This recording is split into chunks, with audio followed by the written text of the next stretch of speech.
नमस्कार बच्चों, स्वागत है आपका एजुकेशन चैनल पर। आज हमारा जो टॉपिक चल रहा था वह था गौड़ जनजाति। जो 12वीं क्लास का दूसरा अध्याय था, विश्व की प्रमुख जनजातियां, उसमें हमारा जो टॉपिक चल रहा था गौड़ जनजाति, उसके आर्थिक क्रियाकलाप के बारे में आज हम पढ़ने वाले हैं।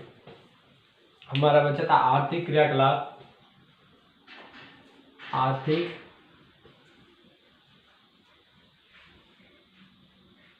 क्रियाकलाप।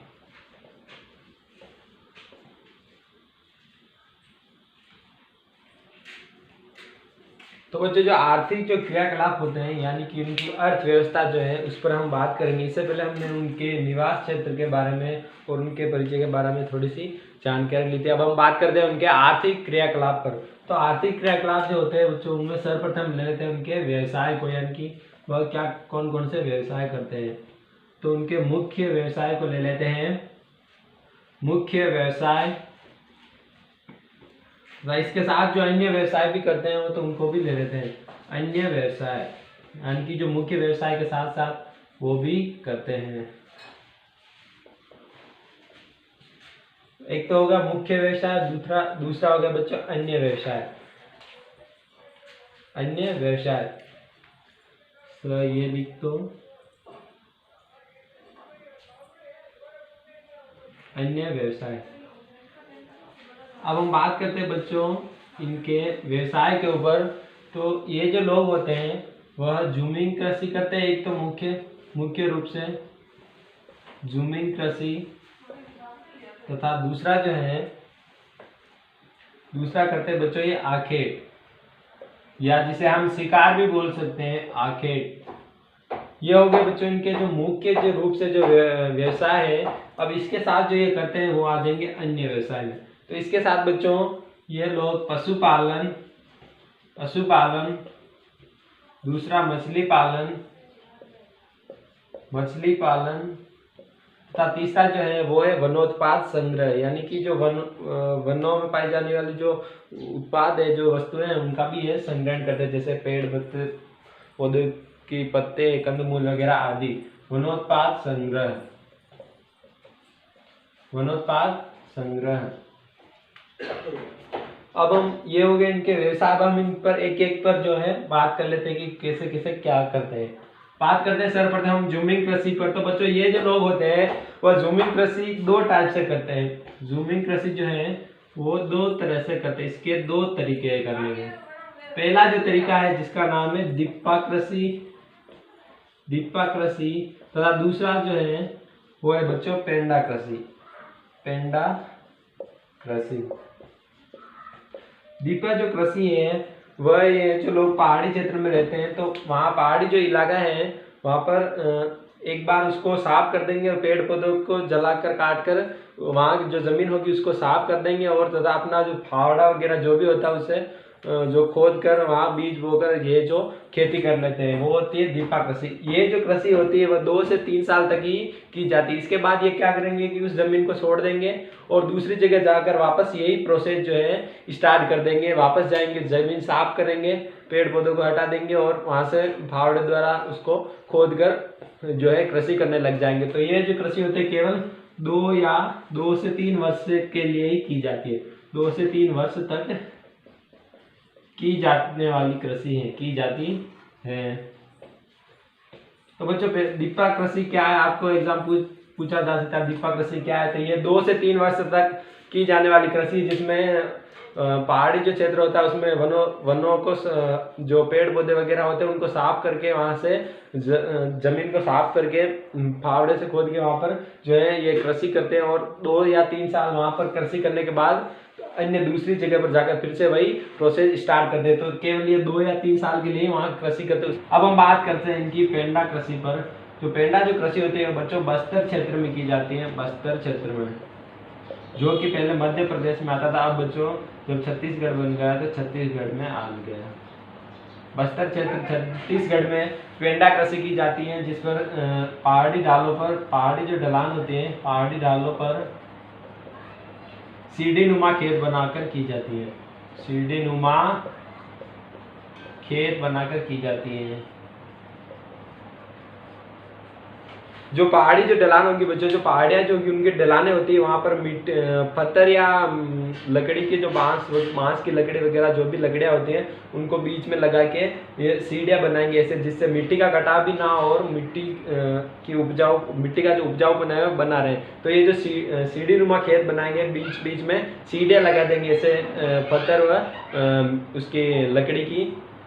तो ये सीढ़ी नुमा खेत बनाएंगे और वहाँ पर कृषि करेंगे, जिससे कि मिट्टी का कटाव ना हो और अपना उपजाऊपन ये जो ना खोए। इसके बाद ये मध्य प्रदेश के बस्तर क्षेत्र में ही की जाती है, केवल गौड़ जनजाति द्वारा पहाड़ी ढलानों पर सीढ़ी नुमा खेत बनाकर। ये हो गई बच्चों इनकी पेंडा कृषि। दो प्रकार से कृषि करते हैं, जमीन कृषि, पेंडा कृषि व दीपा कृषि। ये दोनों नाम आपको अच्छे से याद होने चाहिए। अब हम बात करते हैं इनके आखेट के ऊपर।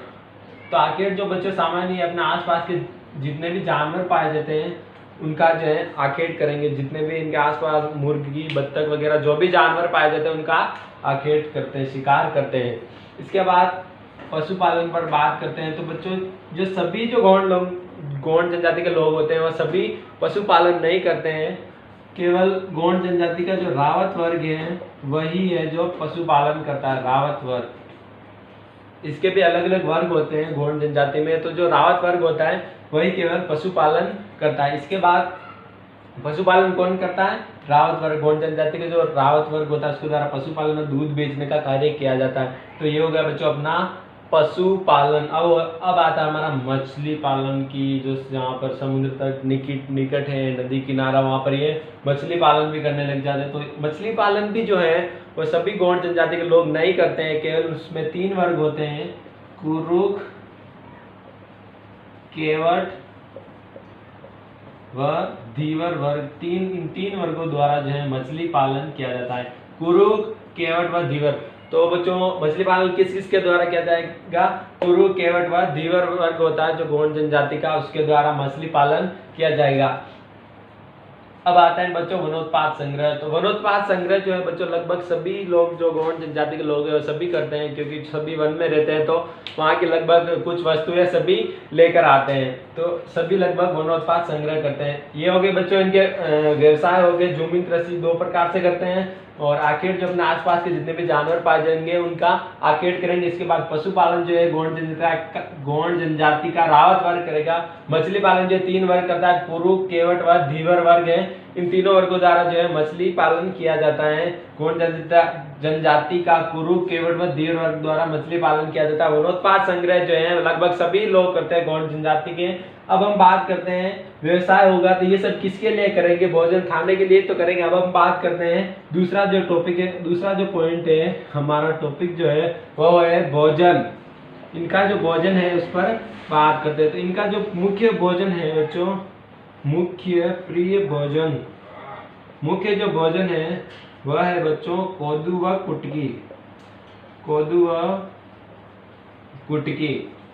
तो बच्चों ये जो कोदू व कुटकी होता है ये एक बाजरे की किस्म होती है। बाजरा तो आप सबने देखा होगा, लेकिन ये नाम थोड़ा अटपटा सा लग रहा होगा कि कोदू व कुटकी क्या होती थी। एक जो बाजरा होता है उसकी तरह की उसकी किस्म होती है। इसमें जो है पोषक तत्व जो है अधिक मात्रा में पाए जाते हैं। इसको जो है भारत सरकार ने 2018 में पोषक तत्वों की श्रेणी में भी शामिल कर दिया है। तो इसमें सबसे ज्यादा जो है पोषक तत्व पाए जाते हैं। ये इनका जो है मुख्य भोजन है। एग्जाम में पूछा जा सकता है कि कोदू व कुटकी क्या है, इसका संबंध किससे है? तो गौड़ जनजाति से है। वह गौड़ जनजाति का जो है मुख्य भोजन है। क्या है? कोदू व कुटकी। इसके अलावा जो बच्चों ये जो लोग होते हैं वो त्योहार या उत्सव जो मनाते हैं, त्योहार व उत्सवों पर ये किसका सेवन करते हैं? चावल का। चावल इनका जो है स्पेशल ओकेजन है, चावल का सेवन करते हैं, चावल खाते हैं। त्योहारों व उत्सवों पर जो है चावल खाते हैं। इसके अलावा ये जो लोग होते हैं वह जब शिकार करते हैं तो वह शिकार व ये बलि भी चढ़ाते हैं। जब ये दीपा कृषि करते हैं, दीपा कृषि तो उससे करने से पहले अपने इष्ट देवताओं को, पूजनीय देवताओं को प्रसन्न करने के लिए ये जो बलि चढ़ाते हैं उसका भी जो है ये मांस खाते हैं। तो शिकार व जो बलि चढ़ाएंगे, शिकार व बलि से प्राप्त जो मांस होगा, बलि से प्राप्त मांस का सेवन करते हैं, मांस का सेवन या खाते हैं। तो जो ये एक तो जो शिकार करेंगे खुद, और एक जो इष्ट देवताओं को प्रसन्न करने के लिए बलि चढ़ाएंगे, उसका जो ये सेवन करेंगे बच्चों। इसके बाद जो है बच्चों ये धूम्रपान भी करते हैं, बीड़ी भी पीते हैं, चलते फिरते हैं, धूम्रपान कर लेते हैं, धूम्रपान। तो बच्चों जो गोंड जनजाति के लोग होते हैं वह बीड़ी वगैरह भी पीते हैं, ये भी करते हैं, धूम्रपान भी करते हैं। इसके बाद ये जो महुआ से बनी जो शराब होती है, महुआ से जो बनी शराब होती है, महुआ से बनी शराब, उसका भी सेवन करते हैं। महुआ से बनी शराब का सेवन करते हैं। किसका सेवन करते हैं? महुआ से बनी जो शराब होती है बच्चों, उसका भी सेवन करते हैं और धूम्रपान करते हैं। तो ये हो गए बच्चों इनके भोजन के ऊपर बातें। मुख्य जो भोजन है वह कोदू व कुटकी। दूसरा, त्योहारों उत्सव पर ये चावल खाते हैं, मुख्य रूप से ये चावल खाते हैं त्योहारों व उत्सवों पर। शिकार, अपन जो शिकार करेंगे उससे प्राप्त जो मांस होता है या बलि जो चढ़ाएंगे उससे जो प्राप्त मांस है उसका सेवन करेंगे। धूम्रपान ये कर लेते हैं, बीड़ी वगैरह पी लेते हैं और महुआ से जो बनी शराब होती है उसका सेवन कर लेंगे। ये हो गए बच्चों इनके भोजन व व्यवसाय। अब हम बात करने वाले हैं इनके वस्त्र व आभूषण के ऊपर। तो बच्चों अब हम बात करते हैं गोंड जनजाति के वस्त्र व आभूषण, यानी कि ये क्या क्या जो वस्त्र पहनते हैं, क्या क्या आभूषण पहनते हैं, उनके ऊपर बात कर लेते हैं। तो ये जो वस्त्र जो होते हैं वह सूती वस्त्र पहनते हैं। इस जनजाति के जो लोग होते हैं वह सूती वस्त्र पहनते हैं। कौन से वस्त्र पहनते हैं बच्चों? सूती वस्त्र। इनके जो पुरुष होते हैं, पुरुषों की बात करें, जो पुरुष होते हैं वह धोती पहनते हैं। पुरुष जो होते हैं वह धोती पहनते हैं तथा जो महिलाएं होती हैं, स्त्रियां जो होती हैं, स्त्रियां वह साड़ी पहनती हैं। तो बच्चों जो पुरुष जो होंगे वह धोती पहनेंगे और जो स्त्रियां होंगी वह साड़ी पहनती है और सूती वस्त्र पहनते हैं। इसके अलावा ये जो लोग होते हैं वह चांदी व एल्यूमिनियम चांदी व एल्यूमिनियम से बने जो जेवर होते हैं, से बने जेवर भी पहनते हैं।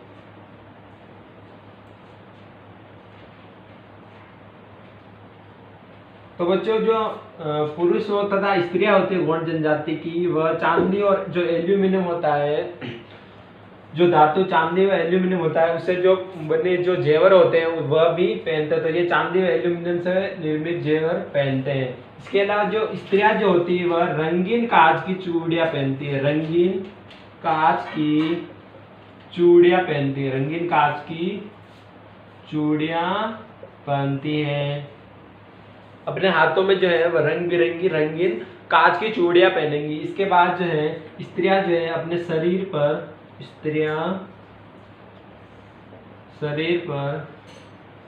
गोदना गुदवाती। इस जनजाति की जो स्त्रियां होती है वह अपने शरीर पर गोदना गुदवाती है, जिसे हम सामान्य भाषा में टैटू जिसे बोलते हैं, टैटू। अब जहाँ अपना जो शरीर होता है वहाँ जगह जगह पर टैटू बनवा लेगी, गोदना गुदवा लेगी। वह कौन सी जनजाति की स्त्रियां करेगी? गोंड जनजाति की। तो बच्चों ये रंगीन कांच की चूड़ियां भी पहनती है, वस्त्र आभूषण में देख लीजिए। और स्त्रियां जो है अपने शरीर पर गोदना गुदवाती यानी कि टैटू बनवाती है। इसके बाद हम बात करें तो जो स्त्रियां जो होती हैं वह अपने गले में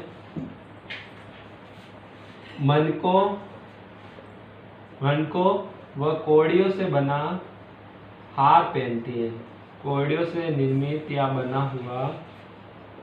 बना हुआ हार पहनती है। तो बच्चों जो स्त्रियां जो होती हैं गोंड जनजाति के, वह मनको व कोड़ियों से बना जो हार होता है उसे अपने गले में धारण करती है या पहनती है। तो बच्चों ये हो गए इनके वस्त्र व आभूषण। इसमें हमने सर्वप्रथम सूती वस्त्र पर बात की कि जो लोग होते हैं इसके सूती वस्त्र पहनते हैं तथा पुरुष जो होता है धोती पहनता है, स्त्रियां जो होती है साड़ी पहनती है और ये चांदी व एल्यूमिनियम से बने जेवर जो है वह जगह जगह पर धारण करते हैं, पहन लेते हैं। रंगीन कांच की चूड़ियां कौन पहनती है? महिलाएं। चूड़ियां तो महिलाएं पहनती हैं, तो रंगीन कांच की चूड़ियां पहनती है। स्त्रियां जो होती हैं अपने शरीर पर जगह जगह टैटू बनवा लेती हैं, गोदना गुदवा लेती हैं और गले में जो है मनको व कोड़ियों से बना जो हार होता है वह धारण करते हैं। तो बच्चों ये हो गया उनका वस्त्र व आभूषण के ऊपर बात। जो गोंड जनजाति के लोगों का जो वस्त्र होते हैं, आभूषण होते हैं, उनके ऊपर बात कर ली।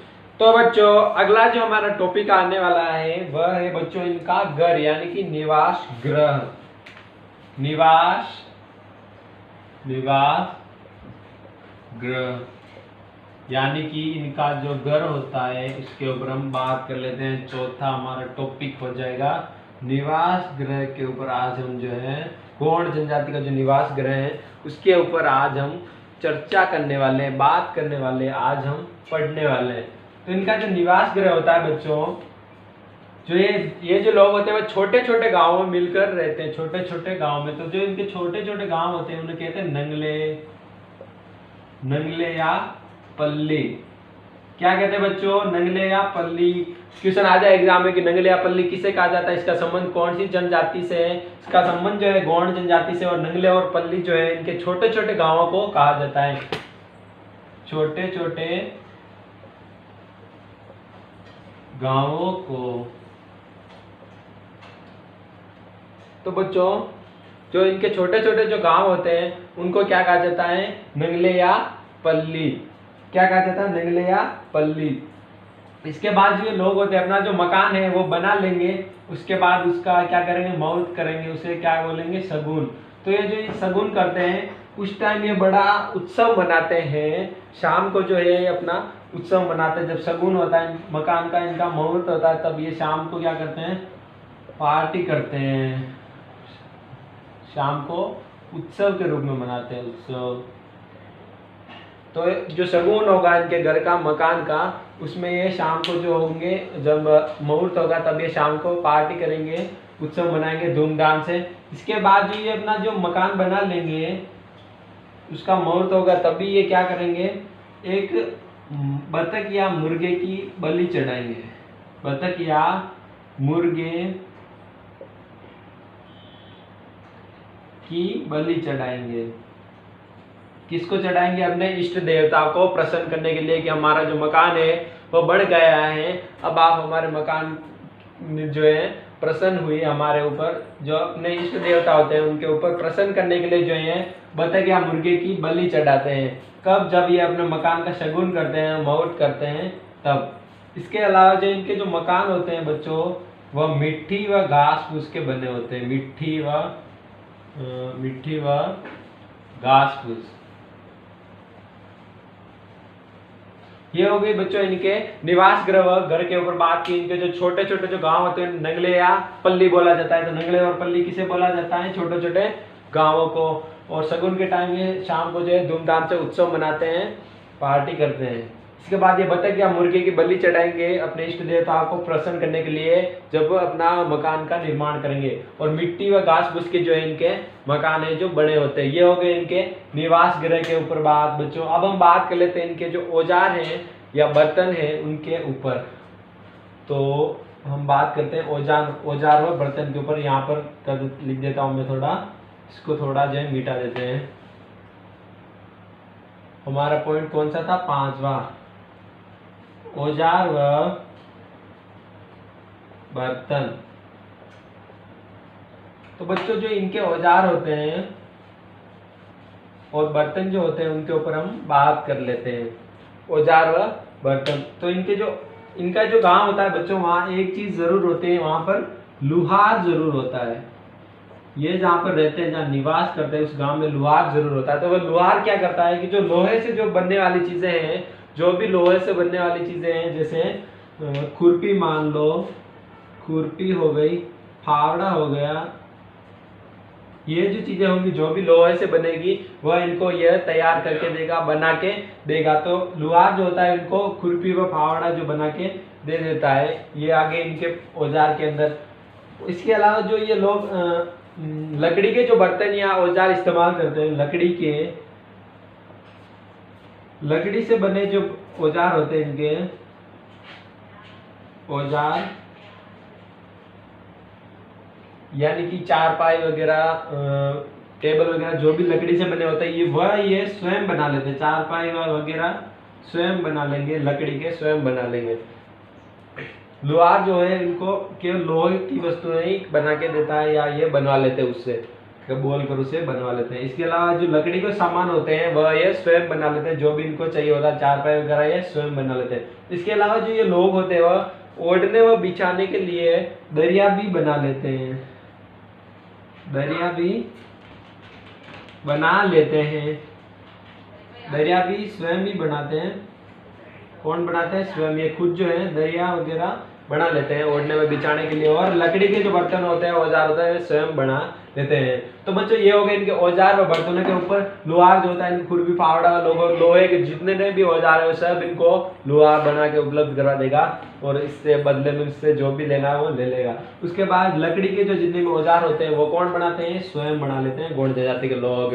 इसके अलावा दरिया ओढ़ने के लिए वगैरह वगैरह बिछाने के लिए ये स्वयं बना लेगी। तो ये हो गए इनके औजार व बर्तन। अब हम बात करने वाले हैं इनके समाज व संस्कृति पर। और अगला जो टॉपिक है हमारा आर्थिक क्रियाकलाप जो है यहाँ समाप्त हो चुका है। अब अगला टॉपिक जो है हमारा समाज व संस्कृति तथा उससे भी अगला है आधुनिक संस्कृति से संपर्क में आने पर इन लोगों पर क्या इफेक्ट पड़ा, उस पर हम आज बात कर लेते हैं। अब हम बात करते हैं उस टॉपिक पर। तो बच्चों अब हम बात कर लेते हैं इनके समाज और संस्कृति के ऊपर कि इनके समाज कैसे, सामाजिक जो ढांचा है वो किस प्रकार का है। तो इनके जो परिवार होते हैं बच्चों वह पितृसत्तात्मक होते हैं। पितृसत्तात्मक का अर्थ ये होता है बच्चों कि पिता की जो आज्ञा है वही सर्वमान्य होगी। घर का जो मुखिया होता है वह पिता होता है। इनके जो परिवार होते हैं वह पितृसत्तात्मक होते हैं। इनके जो घर का मुखिया पिता होता है वह जो कह देगा वह सबको करना ही है। तो पितृसत्तात्मक होते हैं। अब इसके अलावा समाज और संस्कृति में हम दूसरा पॉइंट देख लेते हैं, इनका विवाह के ऊपर बात कर लेते हैं। थोड़ी बच्चों शादी के ऊपर जो है हम बात कर लेते हैं। तो इनके जो विवाह होते हैं वो अलग अलग प्रकार से होते हैं। पहला होता है सेवा विवाह। तो दूसरा जो होता है वह होता है बच्चों विधवा विवाह तथा इसके अलावा अगला जो पॉइंट है, अगला जो विवाह है वह होता है बच्चों हरण विवाह, भगा के भी ले जाते हैं ये। इसके अलावा अगला जो विवाह है वह है हमारा विनिमय विवाह, यानी कि अदला बदली, ये तू ले जा ये मैं ले जाऊं। तो बच्चों ये हो गए, इनमें सेवा विवाह होता है, ये विधवा विवाह होता है, हरण विवाह होता है, विनिमय विवाह। इनमें 4 प्रकार के जो है विवाह प्रचलित है। ये सेवा विवाह, विधवा जो औरतें होती है उनका भी वापस फिर से विवाह होता है। इनमें हरण करके भी है ले जाते हैं और विनिमय विवाह जो है कर लेते हैं। इसके अलावा हम बात करते हैं इनके जो विवाह होते हैं वह किस स्थान पर होते हैं। तो इनके विवाह जो स्थल होते हैं, स्थान, उन पर हम बात करते हैं। जो इनके विवाह के जो स्थान होते हैं वह होते हैं बच्चों, या तो ये विवाह करेंगे किसी समुद्र तट के किनारे या नदी के किनारे, जो वहाँ पर पानी का जो है तट होता है उसके किनारे, समुद्र तट के किनारे इनके विवाह संपन्न होंगे। तथा या फिर ये करेंगे आम के पेड़ के नीचे। तो बच्चों इनके जो विवाह होते हैं वह 2 जगहों पर होते हैं। या तो जो पानी का जो किनारा होता है वहां पर कर लेते हैं, समुद्र तट या नदी किनारा, जहाँ भी पानी हो वहां पर कर लेंगे। और दूसरा जो है आम का जो पेड़ होता है उसके नीचे ये विवाह संपन्न करते हैं। ये इनको मानना है कि जो आम का जो पेड़ होता है उसके नीचे या फिर जो समुद्री किनारा है वहां पर संपन्न करने से इनको अच्छा महसूस, अच्छा इनकी एक समाज में जो है रीति रिवाज है, सामाजिक रीति रिवाज है। तो ये हो गया इनका विवाह जो है वह कहाँ पर होता है, समुद्र तट के किनारे और आम के पेड़ के नीचे। अब हम बात करते हैं इनका जो गांव का जो मुखिया होता है बच्चों, गांव का मुखिया होता है बच्चों, उसे बोला जाता है पटेल या मुखादर। बच्चों ये नाम जो है आपको याद होना चाहिए, पटेल या मुखादर क्या है। एग्जाम में पूछा जा सकता है पटेल या मुखादर क्या है। तो जो गौड़ जनजाति के लोग होते हैं उनके गांव का मुखिया। इसके बाद हम बात करते हैं जो इनका चौकीदार होता है, चौकीदार जो गांव का पहरेदार या चौकीदार होता है उसे बोलते हैं बच्चों कोतवाल। इसके बाद इनका जो पुजारी होता है, पुजारी या पुरोहित जो होता है उसे बोलते हैं बच्चों देबारी। तो बच्चों ये नाम आपको फोकस करने इनके ऊपर, इन नामों के ऊपर।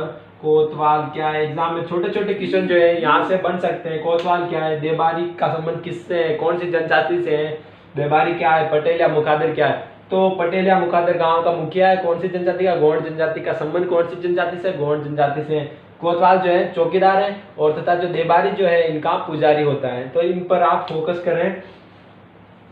इसके बाद हम बात करते हैं कि ये जो लोग होते हैं इस जनजाति के, वो नृत्य और गायन भी करते हैं, नृत्य व गायन भी करते हैं। और जो पूर्णिमा होती है बच्चों, पूर्णिमा, इस दिन तो बच्चों जो पूर्णिमा जो होती है इस दिन ये मुख्य रूप से महोत्सव मनाते हैं। शाम को जो है ये पूर्णिमा के दिन नृत्य व गायन करते हैं। पूर्णिमा के दिन नृत्य व गायन करते हैं। स्त्री व पुरुष दोनों करते हैं, स्त्री व पुरुष दोनों जो है पूर्णिमा के दिन नृत्य व गायन करेंगे, नाचेंगे और गाएंगे। इसके बाद जो ये नृत्य या गायन करते हैं बच्चों, इनका भी एक वर्ग होता है। इनकी जाति में एक जाति होती है गायन जो करती है, गायन जो करती है वह जाति है बच्चों धूलिया। गौंड जनजाति के अंदर ही एक जाति है धूलिया, वह गायन का कार्य करती है। यानी कि इस धूलिया जो जाति के लोग होते हैं गौंडों के अंदर, वही गायन का कार्य करते हैं। शाम को जो अपने महोत्सव मनाते हैं कभी भी वहां पर गायन का कार्य करते हैं। कौन सी जनजाति करती है, धूलिया। धूलिया एकदम इम्पोर्टेंट है, याद रखना। धूलिया क्या है, तो जो गौंड जनजाति है उनमें गायन का जो कार्य करते हैं उन्हें धूलिया कहा जाता है। इसके अलावा हम इनकी बोली पर बात करें, भाषा पर, बोली पर यहाँ पर देख लेते हैं। बोली, इनकी बोली जो है बच्चों वह तमिल व कन्नड़ से मिलती जुलती है। तमिल व कन्नड़ से मिलती जुलती है। तो ये जो लोग होते हैं वो कौन से भाषा परिवार से हो गए, द्राविडियन भाषा परिवार से, द्राविडियन भाषा परिवार। इनकी जो बोली होती है बच्चों वो तमिल व कन्नड़ से मिलती जुलती होती है। तो ये कौन से भाषा परिवार से हो गए, द्राविडियन भाषा परिवार से। पूछ लिया जाए जो गौंड जनजाति के लोग हैं वो कौन से भाषा परिवार से हैं, तो वे द्राविडियन भाषा परिवार से होते हैं। क्योंकि इनकी जो बोली होती है वो तमिल व कन्नड़ से लगभग मिलती जुलती होती है, इसकी तरह ही बोलते हैं। तो ये द्राविडियन भाषा परिवार से जो है। इसके अलावा हम बात करते हैं इनके इष्ट देवताओं के ऊपर कि ये कौन कौन से देवताओं और देवियों को जो है मानते हैं। देवताओं के ऊपर बात करते हैं, इनके जो देवता होते हैं, देवता के ऊपर बात करें बच्चों, देवता जो होते हैं इनके, भगवान जो होते हैं देवता, उनमें पहले है बड़ा देव तथा दूसरा शंभु भोलेनाथ तथा तीसरे जो है वो है बच्चों परशापेन।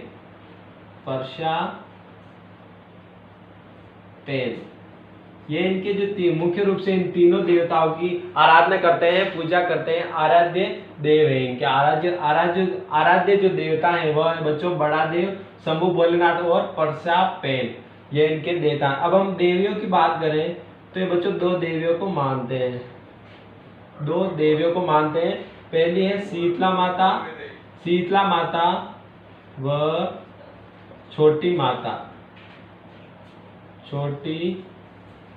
माता। ये बच्चों दो देवियों को मुख्य रूप से मानते हैं, शीतला माता व छोटी माता। देवताओं की बात करें तो बड़ा देव शंभु भोलेनाथ और परशापेन हो गए बच्चों। इनकी समाज और संस्कृति जो सामाजिक ढांचा है उसके ऊपर हमने बात की। तो इनमें फिर से एक बार मैं बता देता हूँ, आपको रिपीट कर देता हूँ समझने के लिए। इनके जो परिवार होंगे वो पितृ सतात्मक होंगे। पिता की आज्ञा ही सर्वश्रेष्ठ होगी। मुखिया जो है घर का वो पिता ही होगा। इसके बाद जो विवाह जो होते हैं, सेवा विवाह, विधवा विवाह, हरण विवाह व विनिमय जो विवाह होता है वह इनके अंदर प्रचलित है। जो ये विवाह करवाएंगे समुद्र तट के किनारे या आम के पेड़ का जो नीचे, जो पानी का जो तट होगा वहां पर या आम के पेड़ के नीचे इनके विवाह संपन्न होता है, वह विवाह स्थल है। इसके बाद इनके जो गांव का मुखिया होता है पटेल कहा जाता है, मुखादर कहा जाता है। मेन रूप से आप याद करेंगे, छोटे छोटे क्वेश्चन बढ़ेंगे, यहाँ से बुटअप होंगे। पटेल या मुखादर किसे कहा जाता है, तो गौंड जनजाति के गांव के मुखिया को। और कोतवाल क्या है, तो कोतवाल जो है इनका का जो चौकीदार होता है उसे कोतवाल कहा जाता है। देबारी क्या है, इनका पुजारी। इसके बाद जो ये नृत्य गायन भी करते हैं और पूर्णिमा के दिन पुरुष और स्त्री दोनों नृत्य व गायन करते हैं। नृत्य गायन का कार्य कौन करता है, धूलिया जो इनकी जाति होते हैं गोंडों के अंदर वह करते हैं। इनके जो इष्ट देवता होते हैं बड़ा देव, शंभु भोलेनाथ, परशापेन और ये हो गए इनके इष्ट देवता। और देवियां होगी शीतला माता व छोटी माता। अब हम बात कर लेते हैं, ये हो गए बच्चों इनके समाज और संस्कृति के ऊपर। अब हम बात करते हैं इनकी आधुनिक जो संस्कृति है उसके जो संपर्क में जब ये आए तो इन पर क्या इफेक्ट पड़ा, क्या प्रभाव पड़ा, जिससे ये इनमें बदलाव आए। तो बदलाव तो आधुनिक संस्कृति के संपर्क में जब आएंगे तो बदलाव तो निश्चित है कि इनमें बदलाव आएगा ही। जब एक इंसान किसी अन्य इंसान से जुड़ेगा तो बदलाव तो निश्चित है। तो अब हम बात करते हैं इनकी आधुनिक संस्कृति से जब ये जुड़े तो इनमें क्या बदलाव आए, उस पर हम बात करते हैं। तो बच्चों जो ये इनका जो निवास क्षेत्र है, जैसे मध्य प्रदेश, छत्तीसगढ़, जहाँ पर निवास क्षेत्र है इनका, पहले वहाँ पर इतना जो है सामान्य था। अब यहाँ पर क्या हुआ बच्चों, औद्योगिक क्षेत्र बन गए। ये क्या बन गए, इनके निवास जो क्षेत्र थे वो क्या बन गए, औद्योगिक क्षेत्र। औद्योगिक क्षेत्र, औद्योगिक क्षेत्र का मतलब ये है बच्चों कि वहां का जो क्षेत्र था इनका निवास क्षेत्र, वह अब औद्योगिक क्षेत्र में मतलब बदल गया है। वहां पर क्या हुआ कि नए नए उद्योग धंधे खुल गए, नई नई फैक्ट्रियां खुल गई है। तो वहां पर इनका जो निवास क्षेत्र था वह किसमें बदल गया, अब वह औद्योगिक क्षेत्र बन चुका है। पहले यहाँ पर इतना कुछ नहीं था, उद्योग धंधे नहीं थे, सब कुछ सामान्य था। अब जो है यहाँ पर औद्योगिक क्षेत्र बन चुका है, यहाँ पर नए नए फैक्ट्रियां खुल चुकी है, उद्योग धंधे स्टार्ट होंगे। जब फैक्ट्रियां खुल जाएगी, उद्योग धंधे स्टार्ट हो जाएंगे, तो बच्चों इन्होंने क्या किया कि जो पहले ये कर रहे थे, कृषि कर रहे थे, जूमिंग कृषि वगैरह और आर्केड वगैरह पशुपालन कर रहे, तो वह कार्य थोड़ा इनको कठिन लगा कि जब उद्योग है हमारे पास, फैक्ट्रियां जो है वहाँ पर इनको जाना सरल लगा कि वहाँ की जो इनकम है इनको अच्छी लगी। तो उन्होंने क्या कार्य शुरू कर दिया, वहाँ फैक्ट्रियों में कार्य करना शुरू कर दिया, यानी कि श्रमिक कार्य भी इन्होंने शुरू कर दिया। श्रमिक कार्य आधुनिक जब संस्कृति के संपर्क में आए तो उद्योग धंधे देखे इन्होंने, तो वहां पर इन्होंने श्रमिक कार्य करना चालू कर दिया, क्योंकि इनको श्रमिक कार्य थोड़ा इनको सरल लगा, क्योंकि वहां से अच्छी इनकम भी हो जाती है। इसके लिए इन्होंने क्या किया, श्रमिक कार्य करना चालू कर दिया। पहले ये आखेट शिकार वगैरह करते थे, कृषि पशुपालन वगैरह, अब इन्होंने क्या किया, श्रमिक कार्य शुरू कर दिया।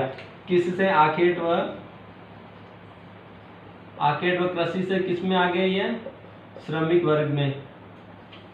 तो ये अब पहले ये करते था, अब ये श्रमिक कार्य करने लगे, इनमें बदलाव आ गया कि अब ये लगभग ये भी करते हैं लेकिन सभी नहीं करते। अब ये ज्यादातर ये जो श्रमिक कार्य करने लगे, फैक्ट्रियों में जाने लगे, वहाँ के जो उद्योग धंधे विकसित हुए उनमें जुड़ने लग गए।